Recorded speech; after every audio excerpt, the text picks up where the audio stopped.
Voices serves as the megaphone for individuals who have endured transformational change. By highlighting trials and triumphs, our desire is to create a safe space for pivotal conversations, which in turn will deepen the story and provoke hope for you, our listeners. As you may know, change is never easy, but it is inevitable. You are not alone in what you're facing. Your transformation is possible, purposeful, and now. And here's Erin Wiggum, founder and managing director of New You, with this week's guest.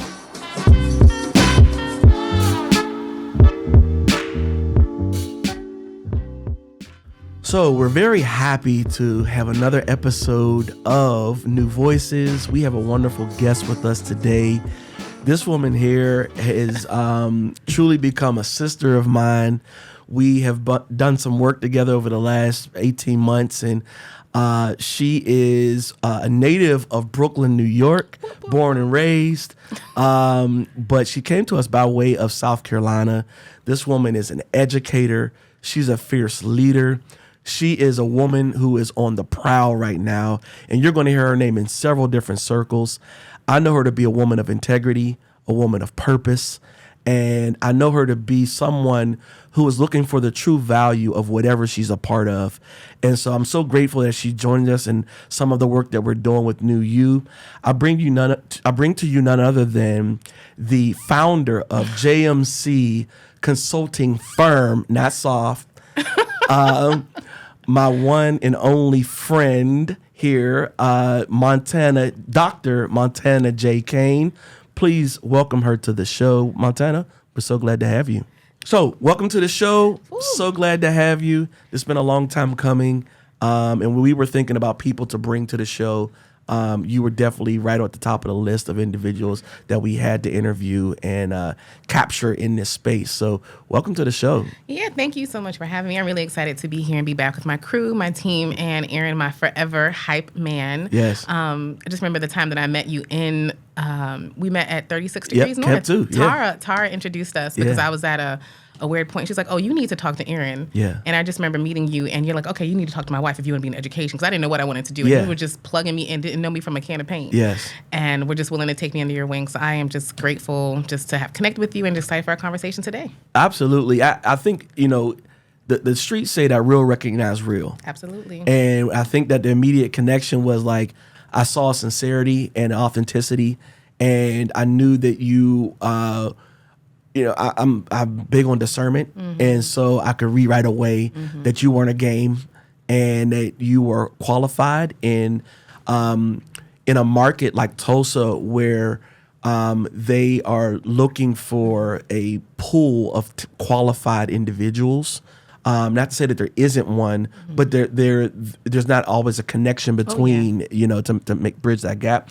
And so right when I met somebody who's qualified and who's authentic and who's, can be integral to the system, I was like, yeah, let's plug her in. So I'm so glad that we crossed paths, and Absolutely. It was very serendipitous that we did when we did. Oh, yeah. It was divine timing. It was divine timing. For sure. Yeah. So let's get this party started. Now, for our listeners, we're going to have Montana and I, we cut up. And Absolutely. So you're going to just sit back, get you a glass of lemonade or something, and we're going to have a open dialogue, and you're just going to listen to us talk. All right. So please do not, this may not be like what you're accustomed to hearing as we exchange. But tell us the story. Take us back to East Flatbush, Brooklyn, New York, boogie down, and let us know. What was your journey from there to where you are currently? Okay, so first of all, boogie down is the Bronx. So Brooklyn all day. See, there she go. I messed up already. See? Okay, and I'm not crying for motion. My eyes just dry. So just so you know, I'm whatever. Savage, okay, but so my journey has just been a bunch of just kind of physical transitions. So I was born in Brooklyn, New York. Yeah. And my mom passed away when I was young, and my grandparents then took care of my sister and I. Okay. And so they decided to take us to South Carolina. And so they moved my sister and I to South Carolina because they did not want to raise their grandchildren in Brooklyn, New York at the time. And so I lived in South Carolina, went to middle school and high school there. And just felt kind of out of place in South Carolina. Like it was nice, but it just didn't feel right. And so I wanted to go back up north. I was like, I need to go back. So I went to school in Boston, was there for a little bit. And then from there, I graduated, started teaching. So I started teaching in 2004. I became a teacher. You're that old? Sir. Okay, and you're older. So anyway, but black don't crack, so let's keep talking. Better. So How about anyway, that? so I started teaching, and it was weird because I was teaching, when I was teaching, I was, how old? I was like 20, and I was teaching high school, and my students were like 18. Right. So I'm like, okay. But yes, I taught for a while. So I taught in Boston, New York, or Boston, Massachusetts. Then I moved to teaching in Newburgh, New York. Yeah. And then transitioned and was like, okay, I need something. I need to move back down south. And so I moved to North Carolina and taught at Fayetteville State University, at early college, high school. Nice. There, got burnt out of teaching. Yeah. Like teaching was great. It was wonderful, but I got burnt out and I needed something else. So that was another pivot in my life. I was like, okay, teaching, I don't want to do it anymore. I don't know what's next, but all I know is education. Yeah. And I'm very linear. So I had a bachelor's, I had a master's, and I was like, okay, next step is a PhD. Right. And I'm telling you, Aaron, at the time, I had no idea what a PhD was. I thought a dissertation was like the GRE, give me a multiple choice test. But I got in, I ended up going to Chapel Hill. Okay. Completed my studies there, but I also made another transition. So I thought I wanted to teach teachers. Like I taught young people, let me teach teachers. Right. But during my PhD program, learned about evaluation. And that for me was a happy place because I was able to apply my research, but in a real world aspect. Right. And so did evaluation for several years, which is the field that I'm currently in now. From there, moved from North Carolina to South Carolina, had several positions within there in internal and external evaluation. And then I had another pivotal moment where I was like, okay, in 2021, of course, in the middle of the pandemic, I was like, okay, I feel too settled here. Like I just need something. And so had my first remote job and decided, hey, I need to, I can move anywhere. So Googled programs, found out about, or just Googled different cities, and then found out about the Tulsa Remote Program. I lived in Durham for while I was in Chapel Hill. Yep. And I was like, okay, they have a Black Wall Street. I knew about that. The history. I have never been to Oklahoma in my life. Yeah. I remember driving in my little car, like, what are you doing? Right. But yeah, so I think that was another pivotal moment. So just me moving to Tulsa in of itself was scary, but when I tell you the best decision, and if I thought about it anymore, I probably wouldn't have done it. I think I got the job in December. I got accepted to the program the end of December, and I was moved here in March. Yeah. So it was a quick process, but it was just, I had to do it. Yeah. I knew I needed that change. And this experience here in Tulsa has just been life-changing. Yeah. I can't even explain it. Yeah. And sometimes I even look back at my experience here, which I'm sure we'll dig into more, but it seems so surreal to me. Yeah. All of the things that I've experienced while being here. Yeah. No, that's great. We're going to bounce around the timeline a little bit here. So let's talk a little bit about that journey to Tulsa. I went through the same thing. Oklahoma was not on my radar. I had never had a layover in Oklahoma, never flown over Oklahoma. It was totally, I had no point of reference to go from. And I remember grappling with, what are you doing? Why are you entertaining this? Oklahoma for real? And the only reference I had was the musical, OKLAHO. We did the musical in high school. Okay. That's I'm 20 plus years removed from high school, and We so know a little further. Oh, you know what? How about that? Go ahead. And so it was a very it's something that had to settle on you, right? And then when I'm flying here, I remember we're getting close. They say we're about to descend, and I remember looking out the window okay, it's on.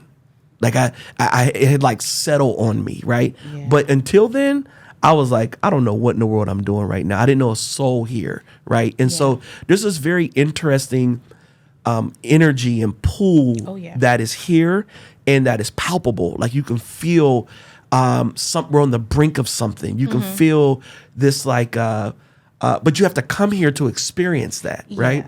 And so let's talk a little bit about that segue out of South Carolina here to Tulsa, and as you were pivoting, what was going through your mind?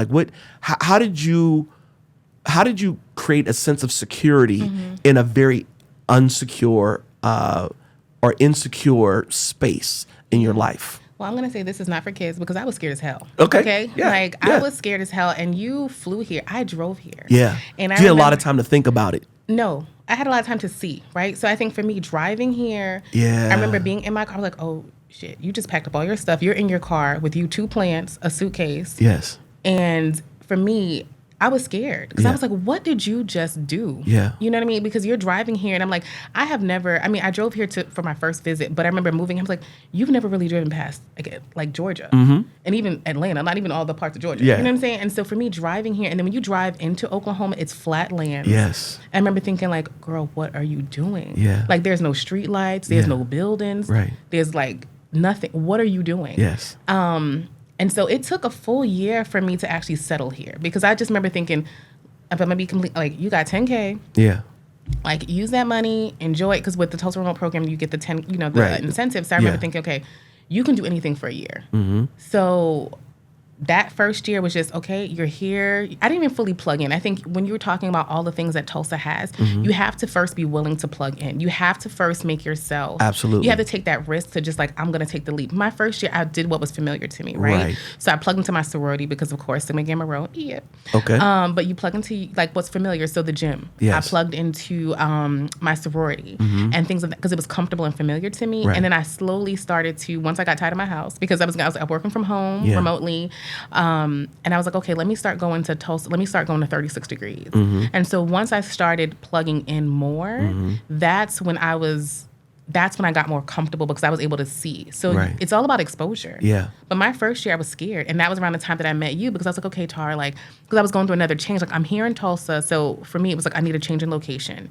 But I realized I was just going through this shift, and you have to really learn to listen to your body and like listen to the world around you. Everything. I knew that Tulsa was right for me because everything lined up. Yeah. Like I sold my house in a year. In a day. Yeah. I got the apartment that I wanted on the floor that I wanted after they told me they only had a wait list. They were like, after I called them and said, okay, I really do want to get in, they were like, oh, we don't have anything available. And I was like, well, I'm not moving. And then she called me back within an hour and was like, hey, you won't believe it, but someone just broke the lease for the apartment that you wanted. You know what I mean? Or for the floor that you wanted. So I'm like, okay, God. Yeah. Like, what is this? I'm trying to not do this, but you're making it too easy. Like everything lined up. So So I got here because I knew I needed that shift. But then once I was here, it was another shift because I realized like my position wasn't it. Like the job that I had got me here. Yeah. But that wasn't the right position for me. Yeah. And then I had another transition because I thought it was a job. So I switched to another job. And I was like, okay, maybe this job is going to be it. That one wasn't it. And that's around the time I was like, okay, am I supposed to leave like this job? Am I supposed to go to do I go move up in a corporation? Do I start my own business? Like, so I had all these different decisions that I had to make in the midst of being in this new city. And then realizing, oh, they have all these resources here for me. So I think the biggest thing for me in Tulsa is like, I'm not alone. Right. So once I plugged into 36 and started connecting with more people, I'm like, I'm not the only one who's having this life shift. I'm seeing more Black founders because when you see that, you don't, like, I think of Shark Tank. Yeah. Like when I think of business owners and entrepreneurs, there's a certain group of people that I see that don't look like me. Right. And so when I'm plugging in, I'm like, oh, wait. This regular person who I just saw at Trader Joe's, like you got a whole business. Right. You know, when you start seeing it's regular people doing big shit. Absolutely. You realize like, oh, I can do it too. Yeah. And I think that was another like a mental transition for me of like, you can do it. And my whole thing has just been, why not? Right. Like, why not? Yeah. Like, what's the worst that can happen? 100%. I had a very similar experience. Got the call about opportunity here in Tulsa. And when I finally had the moment where it was like, okay, let's explore this, I remember I told my wife, I said, hey, let's do this. Let's see what's cooking. We'll put the house on the market. Like same thing here, house sold within 24 hours. Yep. We got asked for it. This is before the housing spike happened, you know, and we sold the house for ask. They offered us relocation and all these other different incentives that they were piled on. And so it was like everything that I would say that would be a no, I already became a yes. And so what am I saying no to now? Like am I holding myself back? What am I holding myself back from? Right. Listen. And it was the fear of the unknown. And I needed, to be honest with you, I needed the deck to be stacked that high for me to jump out of comfort. If I would have stayed because I was cool where I was. I wrote my last couple job descriptions at my old job. I told them what I wanted to make. They gave it to me. I had my offices. I had 2 offices, one on campus, one off campus. Like I created the space that I wanted, and I didn't have any complaints, to be honest with you. But I was comfortable. Right. And you can't be comfortable and transformative at the same time. Oh, no. And so I wouldn't be able to do the work I'm doing now if I would have remained comfortable. Yeah. But I needed the deck to be stacked enough for me to jump out of comfort, out of the frying pan into the fire, right? Mm-hmm. To be able to jump out of comfort into this unknown territory. And so, yeah, go ahead. And that discomfort for me, it's like the discomfort was even letting me look at other options, because sometimes when you're so comfortable, you don't even explore options. Exactly. So it was because I did not like my job, like with the my last in office job. Like they acted up, and so like it was an experience where I was like, I have to go, because I was comfortable there. Like I was a director of evaluation. I loved my team. But I got uncomfortable, which made me look for the job that was remote. You know what I mean? But I would have never looked for a remote job before. Right. I would have never even left that job before, but I got so uncomfortable, I had to go. Yes. And so sometimes that discomfort allows you to even explore other options. Absolutely. So. Yeah. It reminds me of, how a mother eagle, she doesn't teach her eaglets how to fly. All she does is when they get to a certain point, she plucks out the bottom of the nest. And it's fly or die. Right. Well, yeah. It's fly, but she unsettles the nest to where you gotta want to stay here. Yes, you gotta make a move, right? Oh, yeah. And so that's powerful. So let's go into you talked about losing your mother at a young age. Let's go back to that point, and I want to kind of know, like, how was it becoming a Black woman without the direct model of a mother as a Black woman throughout those formidable years, those teenage years, where you're trying to figure out what's the fad, or what should I be doing, or who should I be dating, or what? I was in a Caribbean household, so you don't date anybody. But okay, there you go. First and foremost. So let's talk about that, even how that fits in the West Indian culture. Yeah. I'd love for you to share a little bit of that with our listeners. Gosh, Aaron, we going there? That's a really, really interesting question. I think because when my mom passed away, of course, I grew up with my grandparents. Yeah. And so they're older, and my grandfather's from Belize, by way of Honduras, and then my grandmother's from the South. So she's from Effingham, South Carolina. Okay. A really small town. And that gotta be small. Right. Yeah. A jail, and I think they got a jail and a post office. Oh, Lord have mercy. Mayberry. In a church. So they were... So I had my cousins. So I had some cousins who also moved to Florence, South Carolina with us. And so they were kind of my role models, like my big sisters.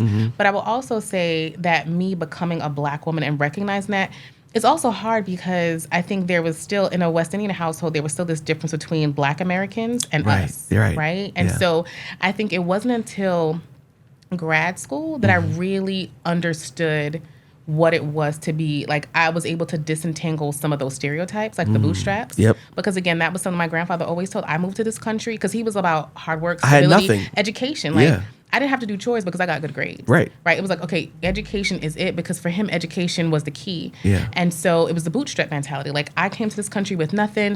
Look at what we have now. Get your education and you can do all things. And I remember, like, my choice was only to be a doctor or a lawyer. And I remember I wanted to go to school to be a doctor, but then I realized, like, I don't like blood, and I don't like to touch people. Right. And so when I switched my my major to education to become a teacher, he was like, "You went to college to become a teacher?" I remember it being a moment. But I will say, in terms of me becoming a Black woman, it was, I had experiences that prepared me to understand, but I didn't know how to interpret those experiences. Right. And so it wasn't until graduate school I was able to kind of put that critical lens on my experiences. So, for example, I went to a Black school, Wilson High School, but I was in the IB program. Okay. So I was in the Black school, but my classes were not predominantly Black. Right. And so for me, it was like that whole idea of access and tokenism, and realizing, because in my mind, I'm like, well, why are my peers not going to, because most of my peers went to schools probably in South Carolina or other places, but I had access to counselors who told me about, I went to Wellesley. Yeah. I don't know about Wellesley. What? In some South Carolina. Yeah. Right. And so I had exposure. So I realized it wasn't that I was better or smarter. It was, I had more access. And exposure to things. And so I was able to now look at situations more critically with graduates, like and I learned about just schooling versus educating Black people, the history of Black education. Like, you realize all these things and myths that you're taught in school are false. Like, you have to learn how to ask questions. And so grad school for me brought out curiosity, which is why I go so hard now in my work for Black and brown communities. Because it's like, if you don't have the knowledge and exposure, you like, you don't know to critique those situations. Right. Because we're limited. And so I think, so me becoming a Black woman, again, I keep going back to like bigger aspects of it. But then I think also me being a part of a sorority, that was pivotal because now I'm around predominantly Black women. Right. Because I went to Wellesley, which was a predominantly white school. Yeah. And it was very important for me to join a Black sorority. Like, I was looking for community. And I think in that, I was looking for like my Black sisterhood. I was looking for my Black community. So me joining Sigma Gamma Rho was a pivotal moment for me because now I had access to this international, network of powerful Black women. And I even have like my networks on campus, right? So I even learned I was part of Ethos, which is the Black student union on campus. I was a part of WICKED, which is Women for Caribbean Development. Okay. So again, I think in college was when I began to really explore my different identities. But then graduate school was when I was able to like really understand what it meant for me to be a Black woman in America. Yeah. You know what I mean? Yep. Yeah. And so in that same vein, how did you find your voice? First of all, let me say, I think that it's amazing how your dad, your options were doctor or lawyer, right? And you just found another way to become a doctor. That's so true. It's just it's so powerful. Like, like he had one idea of doctor. That's true. Right? That's true. And That's so you're still a doctor. Yeah. And I'm still accomplished. And I'm still heralded in the same way, right? But in that same vein, how did you go about establishing your voice as a Black woman? So you're realizing your space and your identity, but a lot of times, the conversion of actually like employing your voice and self-advocating, and like, when did you first start to be able to understand your voice, one, and then implement your voice into your work or into your experiences so that you're now a Black woman who is seen, valued, and heard? Yeah, I would say that's more recent. Okay. There's something about turning 40 and those late 30s Listen that to just me. take the filter off. It does. So I will be honest in saying, like, this has definitely been a journey towards that. And I can definitely see there's been kind of stepping stones along the way. But my voice is more recent. Okay. Because to your point about even reimagining what it means to be doctor, like, what I'm realizing that I had a lot of unlearning to do. And so my transition to Tulsa was really this unlearning, or part of my unlearning process. Because I unlearned like work and stability, right? Because I thought work, you had to be in the office. So what does it mean? And so for me then, it's like learning like, oh, you can switch jobs. Because even me, I had that job for 6 months and I had an opportunity to do something else. I was like, ooh, is it going to look bad for me to take another job? And so I realized, like, again, these different choices, I realized like slowly, like, sis, you got options. You got options, yeah. And like, success for me is no longer what someone else's validation, right? Like, success is not, oh, are you in the job for 10 years? But am I happy here? So I think I started to really consider myself more, as opposed to like, fuck all the noise. Yes. Like, just like, who are you and what do you want? Like, at the end of the day, what makes you happy? Yeah.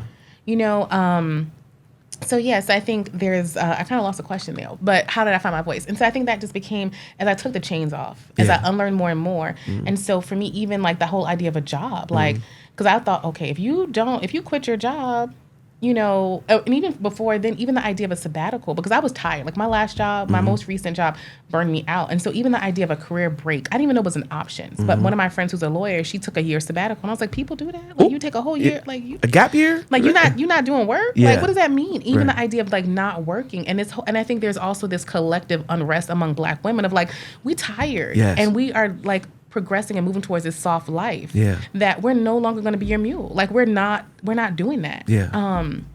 And so I think me being in the midst of that and seeing more and more women, especially women of color, Black women, talking about that gave me more permission to like, oh, you can, because at first when I wasn't going to start my own, I was just going to take a career break. Nice. And so even the idea of me just taking a break and resting, and now that I have my own business, I think that was one of the things that was so important to me. It's like, this is my chance, because in other jobs, I had to reflect my employer, right? Like, when it comes to like equity focused evaluations or having conversations with clients, I want to have those conversations, but if I'm doing it under the guise of my employer, I can't, because I'm representing them. So it was important for me, now that I have my own business, you can do this. Yeah. And I remember being afraid of like, ooh, if you say that you are equity focused, if you say that you are focused on, Black and brown communities, you're going to lose jobs. Like, are you going to get, I remember thinking like, ooh, am I going to get am I going to get jobs? But now that I'm unapologetic, it's just like, I see people are more interested in it, or I'm just getting the people who I'm aligned with. Yeah. So for me, it's still a slow process, but now in a place now where I am just completely unapologetic about who I am because it feels right. Yeah. You know what I mean? So for me, it's just taking that meter off, and it's just about like what feels good to me. Like forget what other people think, forget all of that, but just like what makes you sleep well at night. Absolutely. You know? Yeah. So I love the way that you, in order to create the soft life, you created a firm. I see what you did there. Hey, okay, how about okay. that wordplay? And so let's talk about JMC Consulting Firm. What was the impetus for that, and what gave you the gumption to kind of like step out on your own and activate yourself? Yeah, again, divine timing. And when I tell you Tulsa is everything, like Tulsa is everything. I can honestly say hands down, it would not have happened if I were not in Tulsa. Yep. And I think I met you at that pivotal moment, because when I met you, and it was early 2022, I was in a place was like, okay, my job was just, when I tell you uncomfortable, uncomfortable. Yeah. Like it was a job, I was overworked. It was just not a good space for me. I was tired, and I was thinking, okay, maybe I need a corporate job. So at the time, for my 40th birthday, I bought myself a career coach, because I was like, okay, I think I need to be in a higher position. I need to be like something, this ain't right, but I don't know. I knew I needed guidance. So I had a career coach, and I remember we had one conversation, and we were kind of working towards my own business. And I remember I came back to her in a meeting, and I was like, you know what? Actually, I don't want to do my own business. Let's focus on getting me a corporate job. I want to be an executive. And she was like, okay, so first of all, I'm going to support you, but is this out of fear or clarity? Oh. And I said, oops, sis, did you just Yes. let me pick up my face off the floor? Because I realized it was out of fear. Was I was fear. like, Yeah. and she was like, okay, and this one meeting with her, and she was just like, so what are you scared of? And I was like, what if I don't get jobs? What if I don't get clients? Yeah. What if I can't sustain myself? What if like all those? And she's like, okay, well, let's come up with a plan to mitigate that. Yeah. And I was like, oh. So we did that, and then I met you, and then the New You program came about. Hey. And it was in the middle of that. Whoop, whoop, whoop. New. And so I started in New You. Was that in February. February 3rd. Yeah, and so it was a perfect transition, because I was transitioning with her in March, was my last meeting with her. I started New You in February. And so it just kind of kept that going. And then we had a conversation there. And so the same theme came up. And I remember you were telling me about the gazelle, because I was still scared. Yes. Like I remember like, I want to quit my job so bad, but I'm so scared. Yes. And you were like, okay, so you told me the story, because you always got a story about animals. I don't know about Pittsburgh and farms, but anyway. Oh, you know what? But you always got a story about animals. But you talking about the antelope. Yeah. And like the antelope doesn't jump because it doesn't know where it's going to land. Yeah. And I was like, yeah, that's right. I'm not jumping if I don't know where I'm going. Yeah. And you're like, yeah, but the lion just leaps. And I was like, you know what? Yeah. And like that became, I was like, I just need to be a lion. Yeah. You know what I mean? And so in the middle of the New You program, I quit. I put in my notice. I didn't have a job lined up. But I knew I was like, I'm gonna give myself 3 months. Yeah. And if I don't have a job, and I was like, how much time do I have before I start stripping, right? Like I had to like, how much is in my bank account? Okay. Yeah. But I gave myself 3 months. I was okay, if you don't get contracts, if you don't have any traction in those 3 months, then you go find a job. Because I was like, and I have to think of myself, I have to start asking, what's the worst thing that can happen, and can I live with that? And the worst thing that can happen is you find a job. Yeah. You just go back to work. And I was like, you know what? That's not so bad after all. Yeah. And so anyway, so that kind of started that. And at same time with New You, being a part of New You plugged me into just the other networks, because I was in New You, and then I was also doing I was also going to 36 more to plug in, and then connected with Desiree and Ashley Sims with Building Tulsa. Yep. I did the Entrepreneurship and Residence program. Yes. Like the application is free. Why Shout not? out to Building Tulsa. Oh yeah. Yeah. When I tell you the support from them has just been phenomenal, and can't forget Kai Harris on that team as well. But yeah, and so did the Entrepreneurship and Residence program. And then for there, I was specifically around other entrepreneurs, because you have a dedicated desk. Right. And so it just kind of slowly happened. And again, when I tell you everything has lined up, I haven't had to really promote the business quite yet, because a lot of it has been coming from referrals. Yeah. Or people reaching out to me like, hey, I need an evaluation. Do you still do evaluations? Because I always, as Black, we always have a hustle. Right. So I always had like 1 or 2 projects in my back pocket Right. along the way, but it just grew. Yeah. And it's just been, I don't know, like it just kind of unfolded. And so there's JMC Consulting Firm, and we are unapologetically about equity, collaboration, and action. So making sure that data is used for action, not just on the shelf. And even to the point where it's in my contract. Yeah. Like when you work with me, these are the conversations that we're going to have, and that we are going to have an action planning session. We're going to talk about sense making. So for me, it's just been learning the business, and then just what are those things that I'm not willing to budge on.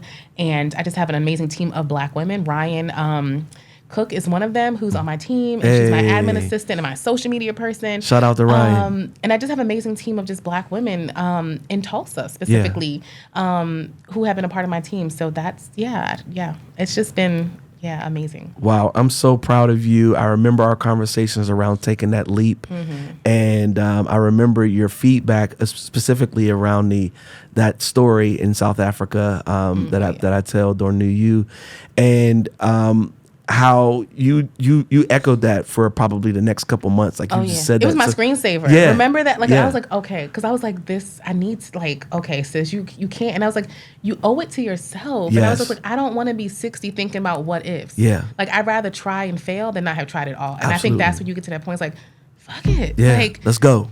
Yeah. Like just try it. And so Yeah, no, I'm so proud of you, and to see the growth, but I think it's so beautiful is to see other Black women come in and support you, and you all be able to find ways to have symbiotic relationships between how you are feeding Ryan work, Ryan is helping you with your work. You know, Amani came in there, and the different players, and it's just beautiful to see, and this doesn't happen other places, and it doesn't happen this easy other places. That part. Yeah, it's organic. It feels natural to kind of get in and undergird one another, and then all of a sudden you're like, we've been doing this 2 years. This is great. Like not even 2 years. Yeah, man. It's been a year. Like I'm just saying, this period, the time just flies. It does. And you're looking at how much you've accomplished. It was seamless. Yes, you had to work, but I'm enjoying the people I'm working with. We laugh together. We may get a drink together. Like this just doesn't happen like this. Not this stress-free. I mean, it's not. It's just there's still stress, but I will say the support and the resources are here. Yeah. And that's made all the difference. Yeah. Because if not, because again, part of it is like I know how to do my job. Like I know how to do evaluation, but how do I become a business owner? Like how do I, like all of those things? Yes. I didn't know how to do. Right. And so that's where Building Tulsa came in, and then even having another network of, again, just being a part of their programs. It's all about cohort. Yes. And so even with the Female Founders Pitch Night, we're all sitting there, even though we're competing, we're all sitting there struggling, giving ourselves, feedback on our pitches. And it's just, for me, it's like this professional learning community. So we're stressing, but we're stressing together. We're going to figure it out together. And where I have knowledge, you may not. Yeah. And we share. So for me, it's just that it almost feels like my HBCU experience. Absolutely. You know what I mean? Like coming from Wellesley, like from these pretty much PWIs, like for me, this has been, because it's about learning, right? Like this is not easy. I'm not over here frolicking. Right. But I'm struggling, and not struggling either, but I'm just like learning in community. And I think that's the huge thing for me. Yeah. It allows you to know that it's safe to learn. Oh yeah. Like I'm not the only one out here. I got 200 people here. We all learning together. Yeah. And you may know this and I may know that, but none of us have it all. Mm-hmm. Versus other places you go and you think that you're in a room by yourself. Yeah. So that's powerful. One of the things that New Voices does, it serves as a megaphone for individuals who have endured pivotal points or transformational experiences. And so I want to just I want to go through a night or maybe a season of your life where you didn't know if you were going to make it, whether it was professional, whether it was a relationship, your back was against the wall, and you were trying to figure out how do I make what is the next move, and how do I make that? And it just take us through. You don't have to say names, but I would love for you to share with the audience like what were your thoughts in that moment. And then how did you persevere through to now get where you are now? That's a really, really good question. And I think the most obvious place to go would be work. Okay. Or to think about jobs. But I feel like maybe I'll be a little bit more vulnerable. Okay, I appreciate that. And tap into relationships, okay. Right? Because I think I met my partner when I moved here to Tulsa. Okay. And I think relationships are hard in general. Yes. And growing with people in that space can be very difficult. Yeah. And so what I've learned is that I tend to run away from struggle. I don't want to struggle. Yeah. Who does? Look, if I mess up in my journal, throw it away, give me a new one. That's you know right. what I mean? Like yeah. that's kind of, and so with this relationship that I'm in now, we've been also able to grow and learn together. Yeah.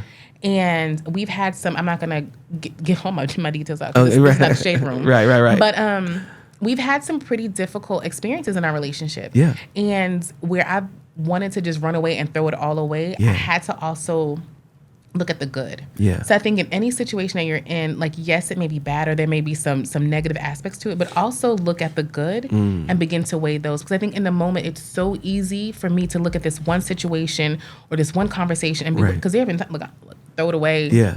Like, lose my number, we out, block, delete. I know. Don't do that. Yeah, you from Brooklyn. I know what I'm talking to. I don't got time for it. Yeah. You know what I mean? And so, but I had to allow myself to be human. I had to allow him to be human. Yes. Because I think there's this air of perfection that I have as well. Like, I have to be perfect, so I expect my partner, my people to be perfect. Right. And it's not. So I think in that moment, what allowed me to just kind of stay and navigate was just realizing that we're human. And then I also had to just not focus on the one, but look bigger. Yeah. Like, who is he as a person? How are we together? Right. Can we navigate through that? Is he willing to change? Am I willing to change? How do we compromise? Yeah. And I think that's how I've been able to just navigate having a whole human being in my life. You know what I mean? Nice. Because it's sometimes when you're by yourself, it's just easier because it's just you. But I think when you're navigating either situations or people, but it's looking at both sides of it. Yeah. And then just making sure that there's balance there. Yeah. Okay. That's good. So you basically created a process, or you were able to process and reevaluate the evaluator, reevaluate your situation and see that the pros outweigh the cons. Yeah. And it takes time to do that. Oh, it takes time. Yeah. And you have to like become unemotional at that point to like become rational and say, okay, yeah. So I want to know, Montana, you're leading JMC Consulting Firm, and the business is growing and the contracts are flowing and you have great momentum. How do you hold on to hope? I love this question. And I think it's not as much as how do I hold on to hope, but you can't hold on to hope in fear. Oh, I love it. Fear is a lot heavier. Yes. And so for me, I've always had hope, but I've allowed my fear to take over. Yeah. And so the way that I hold on to hope is that I let go of fear. I love it. I love it. Ryan, if that ain't a tagline, if that ain't on something somewhere, we knuckle up in the streets, because she just dropped a gem there. Yeah. I hold on to hope by letting go of fear. Yeah. Wow, that's powerful.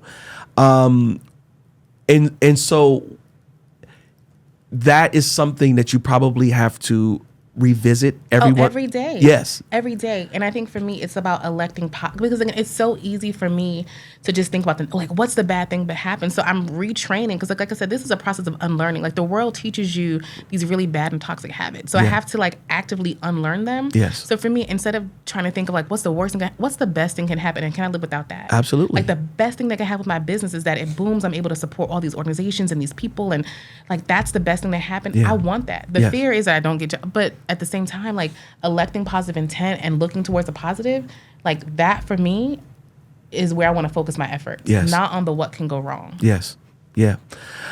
Wow. This has been powerful. And I told you all you were in for a treat. Call to action. How do people follow you? How do people get to experience your work? How do people get to experience you as an individual? How should people pull up? Yeah, so we are active on Instagram. So you can find me at JMC Consulting Firm on Instagram, which will then lead you to all of our other pages. We are launching our website in a couple of weeks, so that's where we'll announce that. But if you follow me on Instagram, that's going to be the best way to find me. And I'm also on LinkedIn, so you can look me up as Jessie Montana Cain on LinkedIn. And if you ever want to email me, montana@jmcconsulting.com. But yeah. Okay. This has been wonderful. I'm just elated. I can't wait for this to air. I can't. Because I think that, like I said, real recognize real. Yeah. And I think that your authentic self shows up in spaces that it helps other people to then be authentic, because you are there. And that's a superpower. Yeah. So I encourage you to lean into that everywhere you go. You give people license to be real. That's powerful. Yeah. That's power. They don't have to I don't have to be somebody else. I can be me, and I can be valid in being me. Where many people are struggling with who I am, how I am, should I show up, how do I show up? You are just Dr. Jessie Montana Cain. Yeah, you just got to be. You have to just, what feels good to you? You know what I mean? At the end of the day, because other people's opinions don't matter. They don't pay the rent.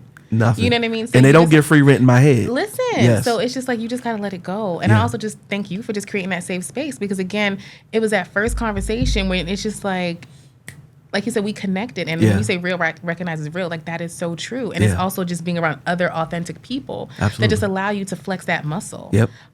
So I'm just grateful again for this connection. And this was a great conversation. You got me a little emotional. I was trying to be savage, but You tried. It's okay. You're still a boss. Don't worry. All right. Thank you all so much for listening. Please follow us on social media. We are newutulsa.com online. And then on social, we're just New U Tulsa on IG, FB, and LI. Thank you so much for listening, and we look forward to hearing more from you. Thank you for listening to this episode of New Voices. Visit our website at www.newutulsa.com. That is NEWU-Tulsa.com. Follow us on social media at New U Tulsa on Facebook, Instagram, and LinkedIn. And a special thank you to our producer, Jesse Ulrich. If you're looking for self-improvement, join our free cohorts for personal and professional development opportunities. New U is a way for diverse talent to imagine, discover, and actualize a 2.0 version of yourself. Bring your future into focus.